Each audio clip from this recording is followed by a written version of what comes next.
Bonjour à tous, shalom tout le monde. J'espère que vous allez bien, j'espère que vous êtes bien assis parce qu'on a un message important à donner. Alors que Dieu vous bénisse vraiment, que Dieu dispose votre cœur à recevoir ce message si important. Et je sais que ce message impactera votre vie.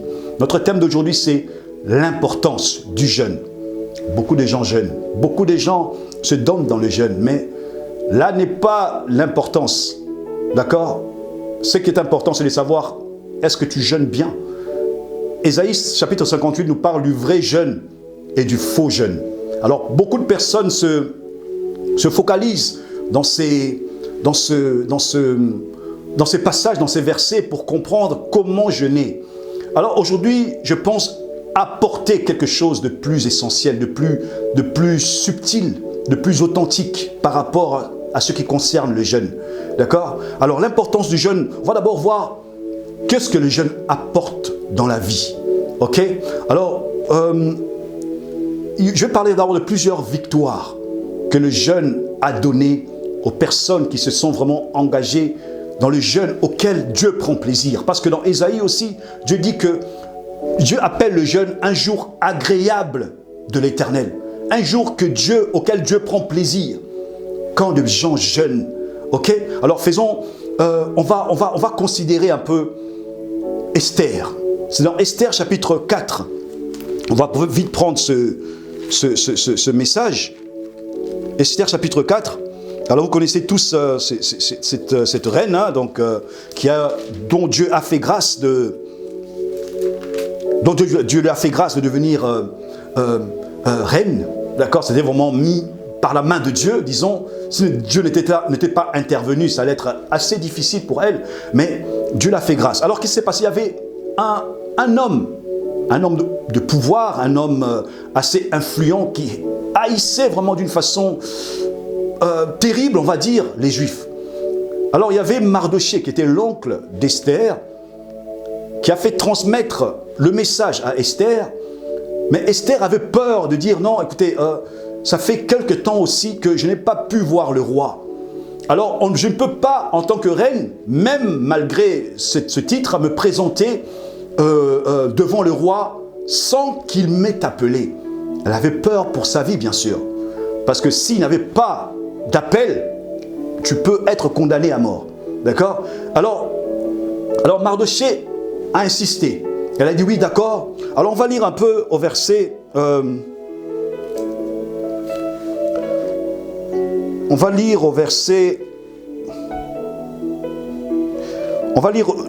Esther chapitre 4 à partir du verset 16. D'accord? La Bible dit ceci.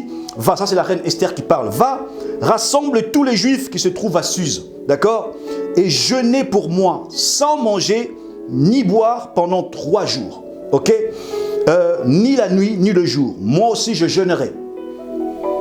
Je jeûnerai de même avec mes servantes, puis j'entrerai chez le roi malgré la loi. C'est vraiment une loi établie que personne ne pouvait se présenter devant le roi sans avoir été appelé auparavant. D'accord? Sans audience. Et Mardochée s'en alla et elle continue à dire, et si je dois périr, je périrai. D'accord? Et la Bible dit quoi? Au verset 17, que Mardochée s'en alla et fit tout ce qu'Esther lui avait dit, lui avait ordonné. Ok? Alors, très important de comprendre que la Bible dit quoi? Le 3e jour, qu'est-ce que Esther a fait? Esther, elle mit ses vêtements loyaux et se présentant devant la cour intérieure de la maison du roi. Ok? Devant la maison du roi. Le roi était assis sur son trône. Sur son trône royal, dans la maison royale, en face de l'entrée de la maison. C'est-à-dire qu'il pouvait voir toute personne qui rentrait. Lorsque le roi vit la reine Esther debout dans la cour, elle trouva grâce à ses yeux. Waouh, très important. Après 3 jours de jeûne, malgré une loi établie, d'accord, une loi établie, mais la Bible dit quoi? Qu'elle a trouvé grâce à ses yeux. Elle était venue pour un autre cas, mais voilà maintenant qu'elle trouve grâce aux yeux du roi. Le roi n'a plus tenu compte de cette loi-là qui défendait qu'aucune personne, reine ou toute autre personne, ne se présente devant lui sans audience. Et La Bible dit quoi? Elle continue au verset 5. Nous sommes dans Esther chapitre 5 au verset 2 maintenant. Et le roi tendit à Esther le sceptre d'or qu'il tenait à la main. Elle s'approcha et toucha le bout du sceptre. D'accord? C'est-à-dire que tu as accès maintenant en ma présence. Le roi lui dit, qu'as-tu, reine Esther? Verset 3. Et que demandes-tu? Quand ce serait la moitié du royaume, elle te serait donnée. Alors là, franchement, c'est extraordinaire. Ça me donne vraiment la chair de poule. Je ne sais pas si vous comprenez l'effet qu'a produit ce jeûne de 3 jours, sans manger ni boire. Là, je ne suis pas encore en train d'expliquer le jeûne. Je suis en train d'expliquer un peu la victoire qu'apporte le jeûne. Ok, la victoire que le jeûne apporte quand tu jeûnes authentiquement, selon Dieu. Regarde un peu les effets que ça fait. D'accord? Les effets que ça fait. Alors, elle était venue pour un autre sujet. Il y avait les Juifs qui devaient être mis à mort. Mais elle était venue vraiment pour un autre sujet. Alors que regardez, la Bible dit qu'elle a trouvé grâce aux yeux du roi. Et le roi était même prêt à lui donner tout ce qu'elle demandait. Même la moitié de son royaume. Imaginez-vous un peu ça. Toi, peut-être que tu jeûnes pour un autre sujet, mais Dieu te révèle encore d'autres choses. Ok?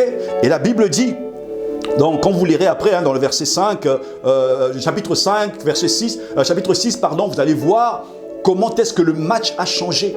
Comment est-ce que la situation a été bouleversée? Comment est-ce que la situation a changé? D'accord? Comment est-ce que Aman, qui voulait tuer les Juifs, a lui-même été pendu, a lui-même été tué? Les Juifs se sont vengés. Tout ça quoi? À cause d'un jeûne de 3 jours. Imaginez-vous un peu ça. Ok? Je vais prendre aussi l'exemple d'Esdras. Esdras, ce scribe, d'accord? Ce scribe qui était vraiment un homme considéré, on va dire, un homme considéré par le roi, un homme qui craignait Dieu aussi. D'accord? On va prendre Esdras. Vous m'excusez, il est où Esdras? D'accord. Esdras au chapitre 8, au verset 21. La Bible dit ceci. Là, près du fleuve d'Ahava, je publiai un jeûne d'humiliation devant notre Dieu, afin d'implorer de lui un heureux voyage pour nous, pour nos enfants et pour tous ceux qui nous appartenaient. J'aurais eu honte de demander au roi une escorte et des cavaliers pour nous protéger contre l'ennemi pendant la route.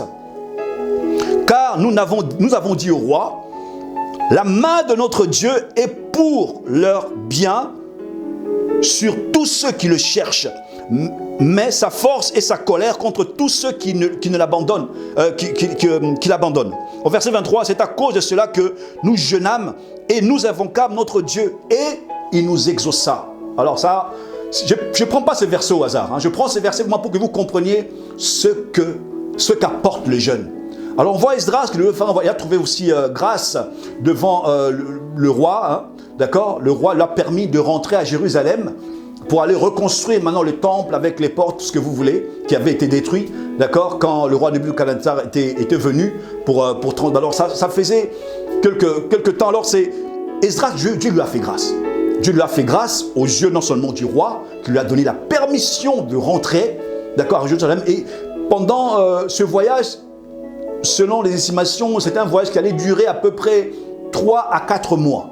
D'accord? Alors, qu'est-ce que Esdras avait dit au roi? Il a dit non, j'aurais eu honte de demander de l'aide au roi parce que j'avais vanté mon Dieu. J'avais dit que non, mon Dieu nous protégerait, sa main sera sur nous. Et sa main sera apaisantie sur nos ennemis, sur toute personne qui se lèveront contre nous. C'est-à-dire que Esdras, il était sûr de son Dieu. Il a dit que non, mais si je dis ça au roi, et si je demande de l'aide, mais il dira, mais vous allez avec votre Dieu, près votre Dieu, vous n'êtes même pas sûr de votre Dieu. Il allait dire ça, mais il dit quoi? Nous jeûnâmes. Ils se sont humiliés. Il a parlé de l'humiliation. J'ai publié un jeûne d'humiliation devant notre Dieu. Ok? Et la Bible dit au verset 23, alors ça c'est extraordinaire, il dit quoi? Il dit, et il nous exauça. Et Dieu nous a exaucés. C'est-à-dire que pendant tout ce voyage, Dieu les a exaucés. Extraordinaire. Ça sont des personnes. J'ai pris 2 personnes. Esther qui craignait Dieu, Mardochée qui craignait Dieu. J'ai pris les Juifs qui connaissaient Dieu, d'accord. Et j'ai pris l'exemple d'Esdras qui connaissait Dieu aussi, qui craignait Dieu, qui ont jeûné. On va prendre maintenant 2 exemples aussi des personnes qui ne craignaient pas Dieu. D'accord? On va prendre l'exemple d'Akab. On va prendre l'exemple d'Akab. Là, je n'ai pas encore commencé. Je suis encore dans l'introduction pour vous permettre un peu, pour vous donner un peu, je vais dire, l'eau à la bouche. On va dire ça parce que beaucoup de personnes, quand on parle du jeûne, ils se disent, ah, comment ils sont fatigués, ils sont découragés, ils sont démoralisés. Ils se disent, mais qu'est-ce que... Bon, le jeûne, bon, ça va, mais... D'accord? Alors, je vous donne un peu les bienfaits du jeûne. Ok? On a pris deux exemples, comme je viens de le dire, d'Esther et d'Esdras, des personnes qui craignaient Dieu, qui connaissaient Dieu. On va prendre maintenant l'exemple de personnes qui connaissent Dieu, mais qui ne craignaient pas Dieu. D'accord? Alors, 1 Roi, chapitre 21.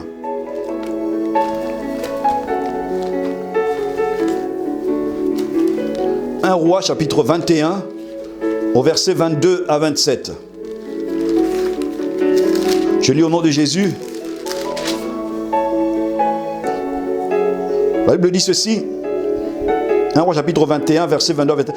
Et je rendrai la maison, ça c'est Dieu qui parle à travers le prophète Élie, une condamnation sur Akab. Bon, je vais un peu résumer l'histoire d'Akab. Vous savez que non, Akab, c'était un roi d'Israël. D'accord, il a épousé Jézabel. D'accord, une femme païenne qui adorait les Baals et les Astartés. D'accord, alors toutes les abominations qu'elle a créées, et Akab s'y soumettait, comme s'il ne connaissait pas le vrai Dieu, mais il s'y soumettait à tout ce que Jézabel faisait. D'accord, et ça avait vraiment excité la colère de Dieu. Alors là, c'est la condamnation maintenant que Dieu prononce à travers son serviteur Élie. D'accord, il dit, et je rendrai la maison semblable. Je rendrai ta maison, hein, d'accord, je rendrai ta maison. On va commencer au verset 21, pardon. Voici, je vais faire venir le malheur sur toi et je te balayerai. J'exterminerai quiconque appartient à Akab. D'accord? Ce ne sont pas des paroles gentilles. Hein, d'accord? Celui qui est esclave, même les esclaves sont inclus. D'accord? Et celui qui est libre en Israël. Et je rendrai ta maison semblable à la maison de Jéroboam. D'accord? Jéroboam, c'est aussi l'exemple d'un serviteur aussi qui n'a pas apprécié, qui ne craignait pas Dieu. D'accord? Fils de Nébat. Et à la maison de Baécha, fils d'Achija, parce que tu m'as irrité et que tu as péché contre Israël. D'accord? C'est-à-dire que, en ancien temps, si un roi péchait, c'est-à-dire que tout le peuple aussi était influencé par ça.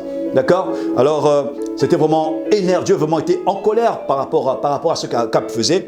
Et au verset 23, l'Éternel parle aussi sur Jézabel. Il dit, les chiens mangeront Jézabel près du rempart de Jisraël. Quelle précision, d'accord? On dit que la parole de Dieu s'accomplit avec précision, alors là, avec exactitude, d'accord? Verset 24, celui de la maison d'Akab qui mourra dans la ville sera mangé par les chiens, et celui qui mourra dans les champs sera mangé par les oiseaux du ciel. Le verset 25, il n'y a eu personne qui se soit vendu comme Akab pour faire ce qui est mal aux yeux de l'Éternel. Waouh! Et Jézabel, sa femme, l'y excitait. C'est verset 25. Alors, le verset 26, il a agi de la manière la plus abominable. Alors, regardez un peu, donc, c'est-à-dire que la condamnation de cet homme, hein, c'était vraiment, il a vraiment fait ce qui ne plaît pas du tout à Dieu, alors là, d'une façon exagérée. Ok, pour que Dieu prononce des paroles comme ça, il fallait vraiment appuyer vraiment sur le bouton. Et c'est ce qu'Akab a fait. Il a vraiment appuyé sur le bouton. Ok, il dit quoi? Il dit au verset... il a agi de la manière la plus abominable. Il alla après les Baals, après les idoles, comme le faisaient les Amoréens, que l'Éternel chassa devant les enfants d'Israël. D'accord? Le verset 27. Après avoir entendu les paroles d'Élie, Akab déchira ses vêtements. Il mit un sac sur son corps et il jeûna. Waouh! Il couchait avec ce sac et il marchait lentement.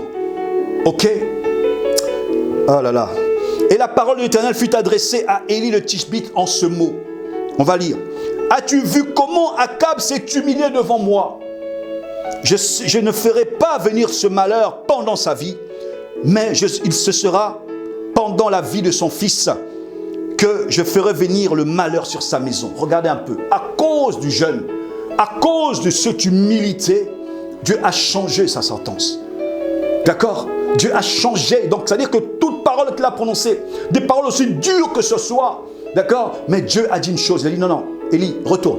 Tu as vu comment tu s'est humilié?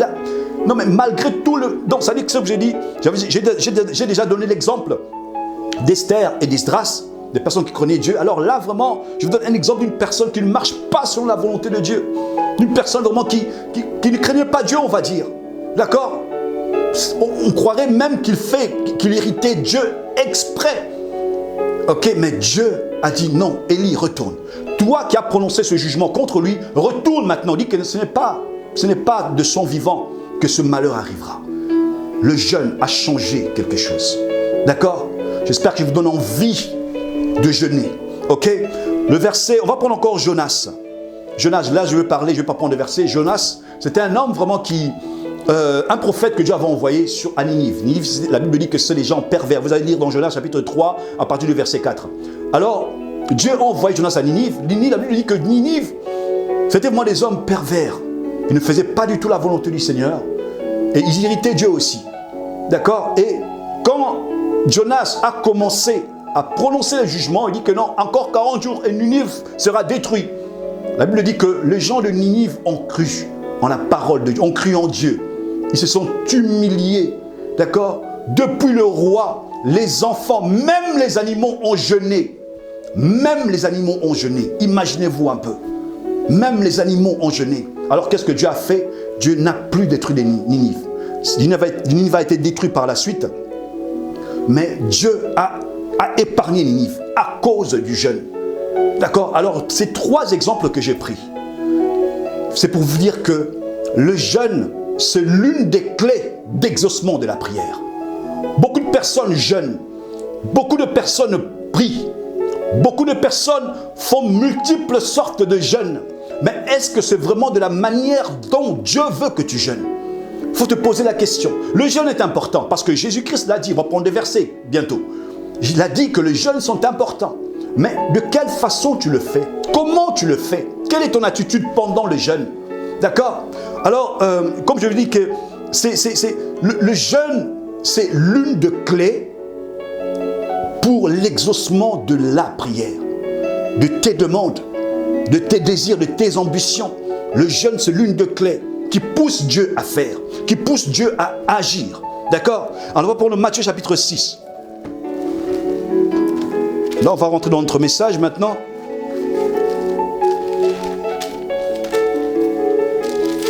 Matthieu chapitre 6, à partir du verset 16.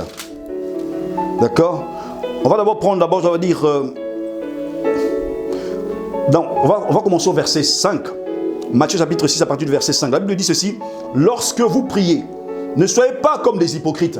D'accord? Pourquoi? Parce qu'ils aiment à prier ils aiment à prier ils aiment à se mettre debout dans les synagogues, à prier debout dans les synagogues, au coin de rue, pour être vus par des hommes. Je vous l'ai dit, en vérité, ils ont leur récompense. D'accord? Mais là, Jésus dit au verset 6, Matthieu chapitre 6 au verset 6, il dit ceci. Mais quand tu pries, entre dans ta chambre. Ok? Mais quand tu pries. Ok? Alors, on va prendre maintenant, on va sauter au verset 16. La Bible dit ceci. Au verset 16, Matthieu chapitre 6, verset 16, lorsque vous jeûnez, ne prenez pas un air triste comme les hypocrites. C'est-à-dire que pour la manière de prier, le Seigneur dit de la même façon pour jeûner. Ok, ne prenez pas des airs des hypocrites. En grec, hypocrite, ça signifie une personne qui joue un rôle qui n'est pas le sien. C'est-à-dire qu'une personne qui joue de la comédie, c'est comme un acteur. C'est-à-dire qu'il ne joue pas son rôle. Il rentre bien dans son rôle, mais ce n'est pas sa vie. D'accord? C'est ça un hypocrite. Ok? C'est même un mot grec, hypocrisis, je pense. D'accord? C'est jouer un rôle qui ne te convient pas. Jouer un rôle qui n'est pas le tien.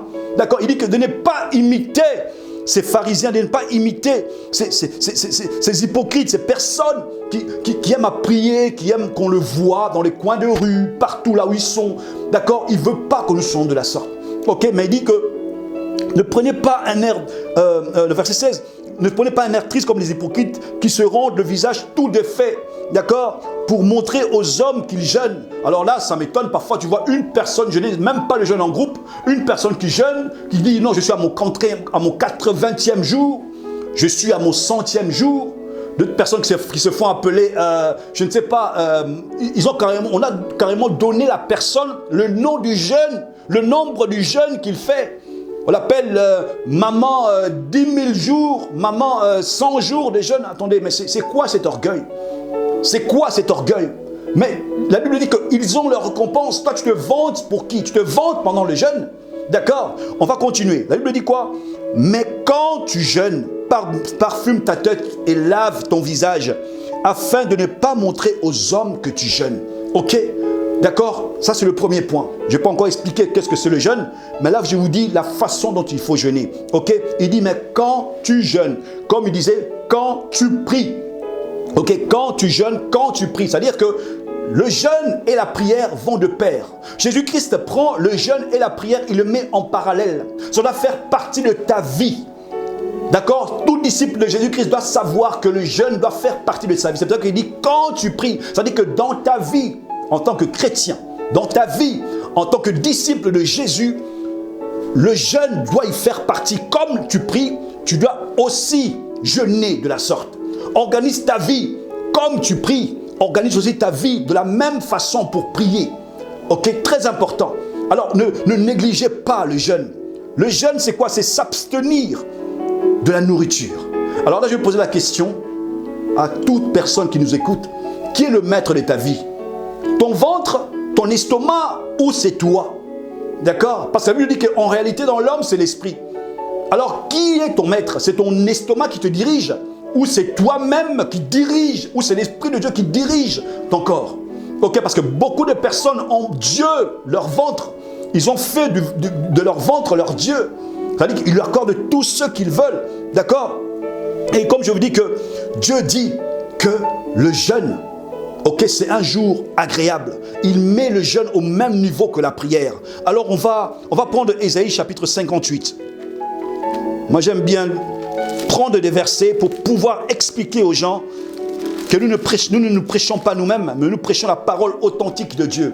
Je vous avais dit à un moment que Ésaïe 58 nous parle du vrai et du faux jeûne. Alors là on va expliquer, on va rentrer très vite au verset 5. Dieu dit, est-ce là, il a expliqué à partir du verset 1 jusqu'au verset 4, que les personnes se disputent, se querellent, font du mal le jour du jeûne. Alors il se pose la question, il dit, est-ce là, au jeûne que je prends plaisir, un jour où l'homme humilie son âme, d'accord, courber la tête comme un jonc et se coucher sur les sacs et la cendre? Est-ce là que tu appelleras un jeûne, un jour agréable à l'Éternel? C'est-à-dire que Dieu se pose des questions. Il se dit, mais tout ce que tu fais là, tout ce que tu es censé faire au jour de jeûne, mais tu ne le fais pas. J'appelle ce jour un jour agréable. Mais toi, en quel jour tu transformes ce jour-là? Pour te disputer, pour te quereller, tu entends seulement que la nourriture soit prête pour que tu manges. Mais tu ne fais pas, tu ne prends pas plaisir, tu ne rends pas réellement joyeux ce jour à Dieu. D'accord? Il appelle même que c'est un jour de sabbat, c'est un jour consacré, le jour de jeûne. Un jour spécialement pour Dieu. Un jour où tu vas être en état de prière. Alors il dit quoi? Il dit un jour où l'homme humilie son âme. Ah, là maintenant je veux rentrer au thème. D'accord? Le jeûne, c'est humilier son âme. D'accord? C'est le jour où tu vas affliger ton âme. Tu vas faire du mal à ton âme. D'accord? C'est un jour où toi, tu vas vraiment rabaisser. D'accord? Tu vas mettre à terre devant Dieu ton âme. Pourquoi ton âme? Pourquoi Dieu insiste? On va prendre le psaume chapitre 35 au verset psaume chapitre 35 au verset 13. La Bible dit ceci. Et moi, là c'est David qui parle. Il dit, et moi, quand ils étaient malades, je revêtais un sac. J'humiliais mon âme par le jeûne. Je priais la tête penchée sur mon sein. Waouh! Très bien expliqué. Alors là, le roi David, quelle inspiration. Que Dieu soit loué. Il dit, j'humiliais mon âme par le jeûne. Il a rabaissé son âme. Pourquoi son âme? Parce que l'âme, c'est le siège de l'intellect. C'est le siège de la volonté. C'est le siège des émotions ou des sentiments. D'accord? Ça dit que l'âme dit quoi? Il dit, je pense, je veux, je sens. Ça dit que c'est l'ego de l'homme. C'est ça l'âme. D'accord? Il dit, tu humilies. Alors là, quand David c'était un roi. Ok? Pourquoi est-ce qu'un roi, c'est difficile de le voir s'humilier devant les hommes? Ok, c'est-à-dire qu'il avait tendance, un roi normal, même un président, ils ont toujours tendance à être des orgueilleux. Pourquoi? Parce que par rapport à leur position, que tu sois ministre, que tu sois président, que tu sois roi, ben, parce que tout le monde te respecte, tout le monde t'honore, et on a parfois tendance à un peu monter, avoir une tête bien élevée, des épaules bien en haut. C'est-à-dire que, mais devant Dieu, il dit, j'humiliais mon âme par le jeûne. C'est ça ce que Dieu veut, que tu puisses humilier ton âme. C'est-à-dire que ton ego, ton moi là, celui qui dit je sens, je veux, je pense, ton je là, tu le mets à côté devant Dieu. Il dit l'humilité c'est se rabaisser. Tu t'abaisses devant Dieu. Tu ne vois que Dieu seul. Tu ne vois que tu ne contemples que Dieu seul. D'accord? Il dit même dans Luc chapitre 14 verset 11, quiconque se lève sera abaissé et quiconque s'abaisse sera élevé. Je ne connais pas tes projets. Je ne connais pas tes plans. Mais sache qu'en t'humiliant, en reconnaissant que non, ce n'est pas par ta volonté, ce n'est pas par ce que toi tu veux, ni ce que tu penses, mais si tu recherches la volonté de Dieu, tu viens rechercher ce que Dieu pense de la situation, tu penses que ce que Dieu ressent de la situation, il te transmettra sa volonté. Ok? Le jeûne, c'est humilier son âme, c'est humilier ton ego, c'est humilier ce que tu as de plus précieux en toi. C'est ça le jeûne. D'accord, c'est ça le jeûne. Tu oublies tout ce qu'on t'a raconté. Tu oublies, beaucoup de gens jeûnent, ils disent non, après ce jeûne, ce qu'ils vont ressentir après, ils verront. Mais c'est pas ça. Tu fais le jeûne avec quel intérêt? Tu n'es même pas brisé devant Dieu là. Quand tu te dis que non, après le jeûne, ils verront les genres de prédication que je vais leur donner. Après le jeûne, ils verront quand Dieu va me donner telle chose, ils verront. Non, mais c'est pas ça le jeûne que Dieu veut. Ok, c'est pas ça le jeûne auquel Dieu prend plaisir. La Bible appelle même un sabbat, un jour agréable à Dieu. Le jour de jeûne que tu fais, ça doit être des jours ou un jour ou des jours consacrés à Dieu. S'abstenir de tout ce que tu aimes, de toute nourriture succulente. D'accord, c'est Dieu veut et Dieu ne veut pas t'humilier. D'accord, il veut que toi-même tu t'humilies. Parce que si Dieu nous humiliait, qui allait résister? Qui allait encore sortir dehors? Il dit, pour que je ne le fasse pas, toi, humilie-toi. Pour que je ne le fasse pas, humilie-toi devant moi. Humilie-toi. D'accord, c'est ça ce que Dieu veut. Par le jeûne. Le roi David parle, il a très bien parlé, très bien dit, j'humiliais mon âme. C'est ton âme que Dieu veut, qu'il soit devant lui, à terre devant lui. C'est ça même la signification du mot humus. D'accord, terre. N'oublions pas que nous sommes terre, nous venons de la terre. Alors Dieu, en se présentant devant lui par le jeûne, il veut que nous puissions donc nous rappeler que nous sommes terre. D'accord, par l'humilité, tu te rappelles que Dieu t'a tiré de la terre. Alors rabaisse-toi devant lui. Tu n'as pas droit de te lever devant lui pour te considérer comme supérieur. Non, non, non, devant Dieu, tout genou fléchit. Devant Dieu, toute âme est à terre. Parce qu'il sait d'où il nous a tirés. Il veut que nous aussi nous rendons compte que nous sommes terre. D'accord? Nous sommes terre. Ok, toute personne, en faisant un jeûne, contraire à ce que Dieu veut, ce sont des grèves de faim. Ce sont des grèves de la faim. Alors je m'imagine combien de personnes ont fait la grève de la faim. Combien de personnes ont jeûné inutilement. Combien de personnes ont jeûné sans que Dieu parle. Combien de personnes ont jeûné de la sorte? Ils jeûnent, ils savent que non, après ces 40 jours, après ces 30 jours, après ces 2 semaines, après ces 10 jours, ils verront. Donc ça veut dire qu'ils jeûnent avec arrogance, orgueil. Mais mon frère, je te dis, mange. Ma soeur, je te dis, coupe le jeûne, mange. Parce que ce n'est pas un jeûne agréable à Dieu. Ce n'est pas un jeûne agréable à Dieu. Dieu veut d'abord que tu humilies ton âme. D'accord? Il y a une chose qui est importante. Je vous dis que celui qui s'humilie, qui est humble, a pour Dieu pour guide. D'accord? C'est lui qui est humble, a Dieu pour guide. Ok? Il te donnera, par son humilité, il te donnera la direction. Par son humilité, il te donnera vraiment l'orientation. Il te dira ce que tu dois faire et pas. Pourquoi? Parce que tu viens non avec tes pensées, non avec ce que tu ressens, non avec ce que tu veux par ta volonté, non avec tout ce qui forme vraiment, qui forme un ego autour de ton âme, qui dirige ta vie. Non, tu mets tout ça de côté. Tu dis, Seigneur, c'est ta volonté que je veux. C'est ta volonté que je veux. Regardez un peu, vous prenez l'exemple d'Esther. Ils se sont dit, Seigneur, ils sont humiliés en prenant le sac et la cendre. Quelle humiliation pour une reine! Quelle humiliation! Mais il n'a pas considéré ça. Il n'a pas considéré à nous les Juifs. Regardez, non, devant Dieu, non, non, non, non, je ne peux pas. C'est ça le jeûne. On ne peut pas jeûner avec arrogance. On ne peut pas jeûner avec orgueil, en se vantant. Ils verront après le jeûne ce que je ferai. Oh non, non, moi je sais prier autant. Non, non, non.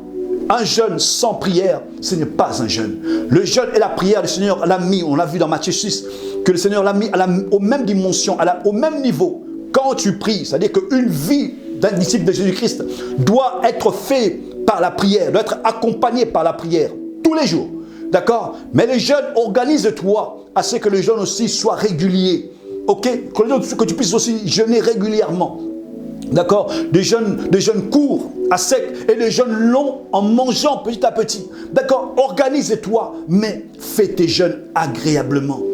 Prends réellement ce jour que tu jeûnes, que ce soit réellement un jour où Dieu prend plaisir, un jour qui sera agréable à Dieu. La Bible dit dans Jacques chapitre 4 verset 10, humiliez-vous devant les seigneurs et il vous élèvera au moment convenable. D'accord? Tu t'humilies pour un sujet bien précis, bien particulier. Je ne sais pas quel sujet que tu veux. Travail, mariage, guérison, tout ce que tu veux. Tu pries, tu jeûnes pour cela. C'est ça ce que le Seigneur, tu te humilies devant lui, il va te lever au-dessus de ce problème. Il va te lever au-dessus de ça. C'est ça ce qu'il dit. Tu t'humilies devant lui, il agira en ta faveur. Il te donnera la solution par rapport à ce que tu jeûnes. Mais tu dois faire le jeûne convenablement. Beaucoup de gens jeûnent, mais ils ne voient pas les situations changer. Alors il faut te poser des questions. Pose-toi des questions. Tu te dis, mais comment ça se fait? Est-ce que j'ai mal jeûné? Comme c'est vrai que je veux dire que beaucoup ont fait des grèves de faim sans les savoir. D'accord? Beaucoup, Dieu résiste à eux. Dieu leur résiste. Dieu vraiment dit, non, non, non, ça, c'est pas ça. La Bible dit que Dieu résiste aux orgueilleux. 1 Pierre chapitre 5, au verset 5, Dieu résiste aux orgueilleux, mais il fait grâce aux humbles. Il fait grâce aux humbles. Il résiste aux orgueilleux. Et il y a une personne qui avait dit que Dieu regarde les orgueilleux de loin. Il le regarde de loin. D'accord? Ça dit que quand tu regardes de loin, ça dit que même ta place en tant qu'orgueilleux est loin. Beaucoup de gens, de chrétiens, ils ne savent pas, même en jeûnant, leur place est loin de Dieu. Dieu ne regarde même pas parce qu'il sent l'orgueil en toi. Il ne sent pas cette humilité de ton âme. Il ne sent pas ça. Il veut sentir ça. Il veut vivre ça. D'accord? Il veut le vivre. Il veut sentir ça, cette humilité-là. Vraiment le vrai jeûne. Ok, je vous conseille de suivre, de lire, de continuer à lire le psaume 58, Ésaïe 58. Et vous allez voir qu'est-ce qui suit le vrai jeûne. Qu'est-ce qui suit le vrai jeûne? L'exaucement. D'accord? Comme dans Esdras. Il a dit que, et il nous a exaucés. Pourquoi? Parce qu'ils ont fait le jeûne d'un seul jour. Mais Dieu a exaucé. Un seul jour, Dieu a protégé pendant 2, 3, 4 mois de voyage. Un seul jour de jeûne. 3 jours de jeûne. Regardez un peu, le match a changé. Dans Esther.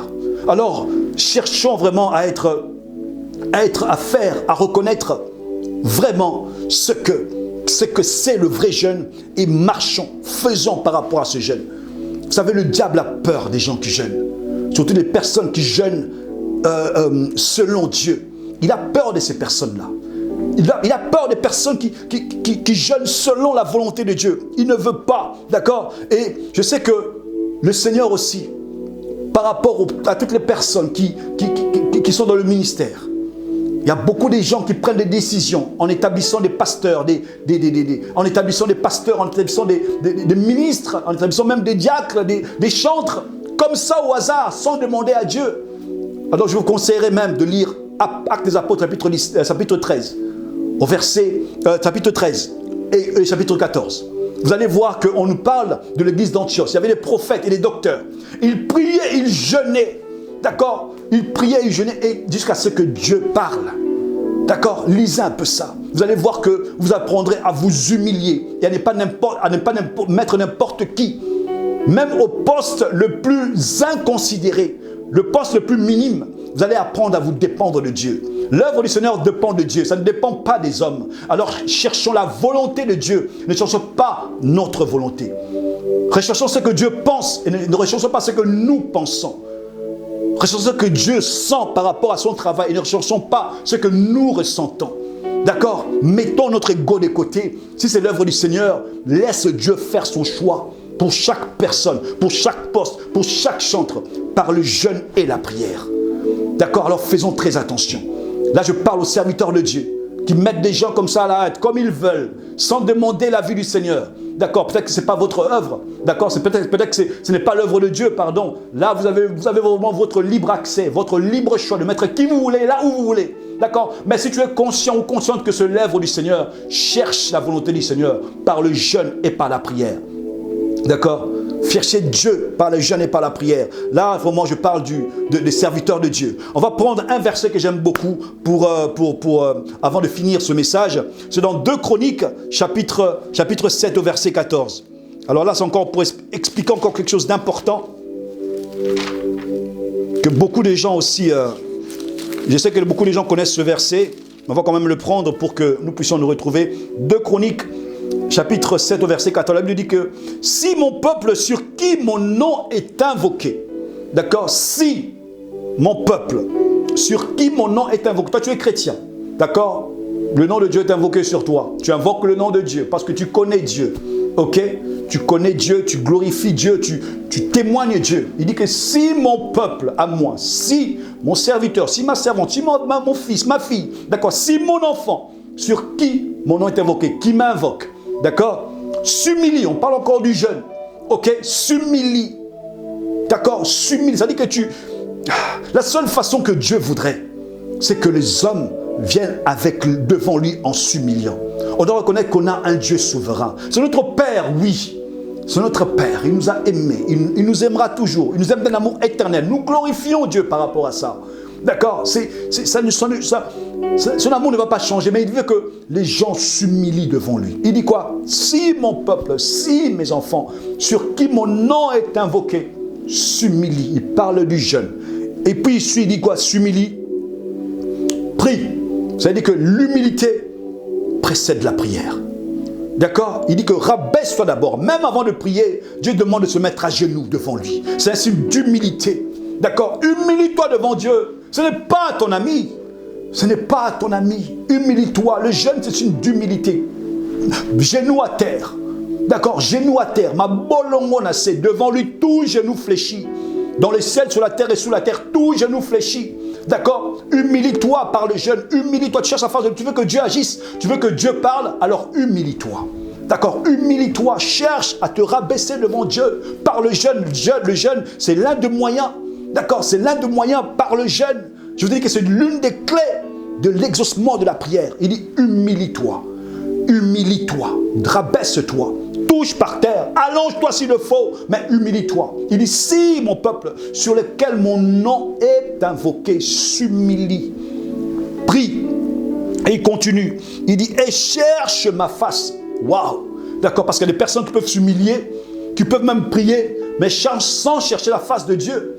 D'accord, mais là il précise, il dit que non, tu as 4 choses à faire. Tu dois d'abord t'humilier, rabaisse-toi. Tu veux que Dieu agisse, rabaisse-toi, humilie-toi devant lui. Ne pas dire que non, oh Nzambe, sobo salité à œil, vraiment, au salani, tu vas faire quoi? Celui qui a ton souffle de vie entre les mains, celui qui ferme personne ne pourrit, tu vas faire quoi? S'il a fermé, il a fermé. D'accord? Il y a beaucoup de personnes qui donnent des ultimatums à Dieu. Oh Nzambe, Dieu, vraiment, cette année, Anoyoki, c'est ton ami? Est-ce que c'est ton ami? Ce n'est pas ton ami. Dieu, il faut le craindre. On le craint, notre Dieu. C'est notre Père céleste, créateur du ciel et de la terre. On l'appelle Elohim. Le Dieu qui existe par lui-même. El Shaddai, le Dieu tout-puissant. D'accord? Est-ce que vous comprenez un peu la signification de ces mots? Il vaut qu'on le craigne. D'accord? Il dit que il faut t'humilier devant lui. Tu le pries. Et tu cherches sa face. Parce qu'il y a des gens qui prient, mais sans chercher la face de Dieu. Des gens qui disent chercher la face de Dieu, mais ils ne s'humilient pas ni ne prient. Il y a des gens qui prient, mais ils ne s'humilient pas, ni ne cherchent pas la face de Dieu, mais ils prient. C'est-à-dire que Dieu veut que tout cela se suive. Ok, il veut que tout cela se suive. Il dit que si mon peuple, sur qui mon nom est invoqué, si ma fille, sur laquelle mon nom est invoqué, si mon enfant, sur lequel mon nom est invoqué, si mon ministre, sur lequel mon nom est invoqué, s'humilie. D'accord? Tu n'es pas extant, tu n'es pas exclu, tu n'es pas privilégié, parce que tu es ministre, parce que tu es apôtre, parce que tu es prophète, parce que tu es, je ne sais pas quoi, archbishop. Non, non, non, tu n'es pas, c'est ce que tu es inclus dedans. Tu es inclus dedans, mon frère, ma soeur. D'accord? Il dit que si mon peuple, le peuple, si tu es conscient que tu fais partie du peuple de Dieu, alors humilie-toi.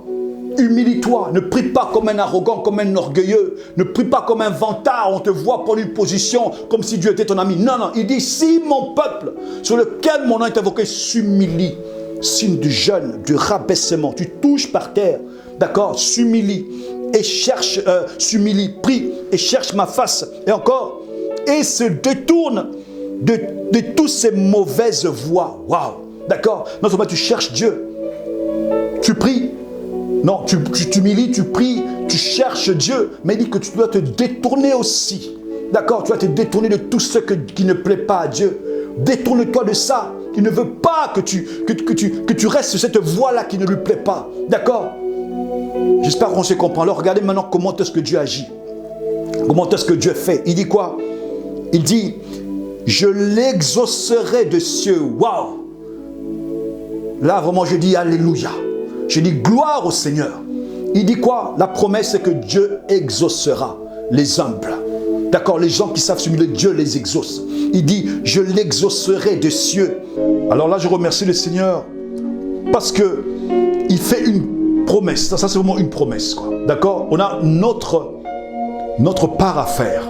Il dit, si mon peuple, sur qui mon nom est invoqué, d'accord? Mon peuple, il parle du peuple. Comme je dis que tu n'es pas exclu.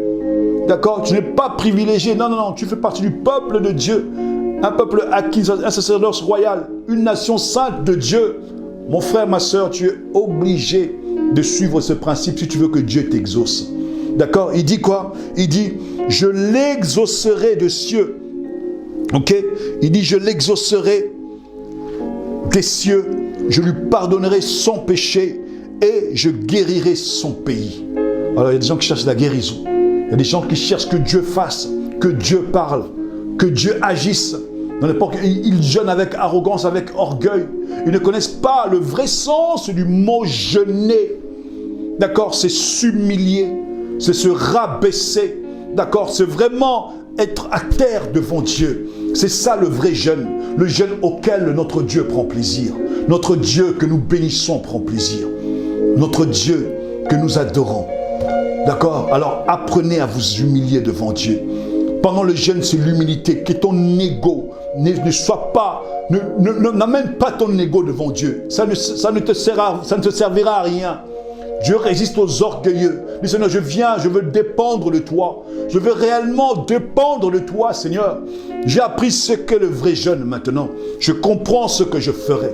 Je comprends ce que je fais. D'accord? Alors pour finir, je vais prendre vite fait. On va prendre un peu Isaïe 58 encore vite fait. Par rapport au jeûne que le Seigneur, qu'est-ce que le Seigneur fera quand une fois qu'on aura compris, on pratiquera le vrai jeûne. Au verset 8, il dit ceci, alors ta lumière poindra comme l'aurore et ta guérison germera promptement. Waouh, extraordinaire. Ta justice marchera devant toi. Gloire à Dieu. Et la gloire de l'Éternel t'accompagnera. Regardez un peu ça. Tout ça, c'est parce que tu as appris à t'humilier par le jeûne. D'accord? Regardez un peu l'exemple d'Akab. Le jugement était là. Lui, maintenant, on prend Akab, on prend Ninive. Des personnes qui ne craignaient pas Dieu. Alors que toi qui crains Dieu, qu'est-ce que Dieu va faire à travers toi si tu jeûnes, si tu prends au cœur le jeûne? Qu'est-ce que Dieu va faire à travers toi si tu jeûnes convenablement? Qu'est-ce qu'il va faire? D'accord? Apprenons à jeûner convenablement selon Dieu. D'accord? Apprenons à jeûner, à nous humilier. C'est là où l'homme humilie son âme, humilie son ego, humilie tout ce qu'il y a de précieux en lui.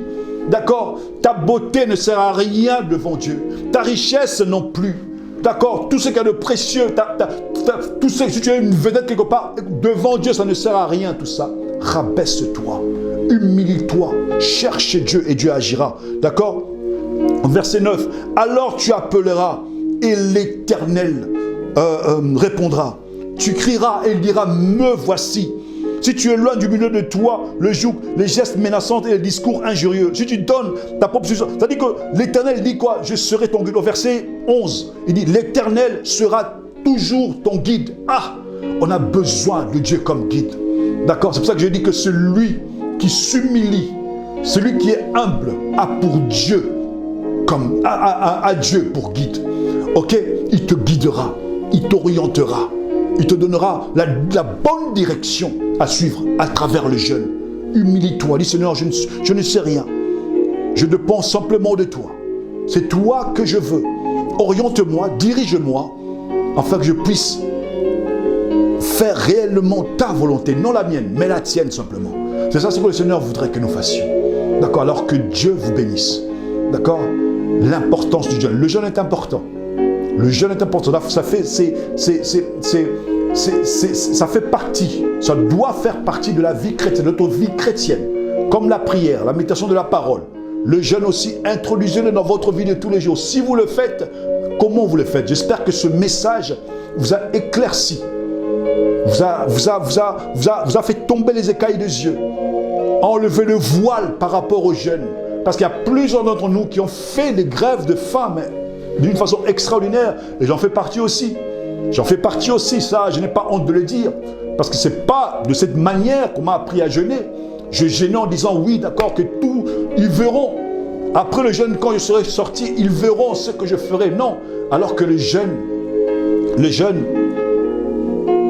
te permet d'avoir le dessus sur tous tes problèmes. Quand tu t'abaisses devant Dieu, le Seigneur va te lever maintenant au-dessus de tout ce qui te dérangeait. C'est ça notre Dieu. C'est ça notre Seigneur. C'est ça la promesse qu'il nous a donnée. Il dit, je l'exaucerai des cieux. Il t'exaucera des cieux. Là où il est, il va t'exaucer parce que tu t'es humilié devant lui. Tu l'as cherché par le jeûne et la prière.